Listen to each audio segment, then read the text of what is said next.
Một trong những tình huống nguy hiểm nhất chính là xe bốc cháy ngay trên đường cao tốc.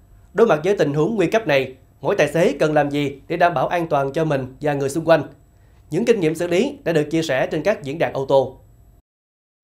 Trước hết, tài xế cần phải bình tĩnh và ưu tiên an toàn tính mạng của con người trên xe. Khi phát hiện ra xe có khói, cần giảm tốc độ và tấp xe vào sát lề bên phải hoặc là làn khẩn cấp. Sau đó chúng ta bật đèn cảnh báo nguy hiểm để cảnh báo cho các phương tiện khác nhận biết để tránh va chạm. Việc tiếp theo là nhanh chóng tắt máy xe để cắt nguồn điện, sơ tán người ra khỏi xe ngay lập tức và di chuyển càng xa xe càng tốt.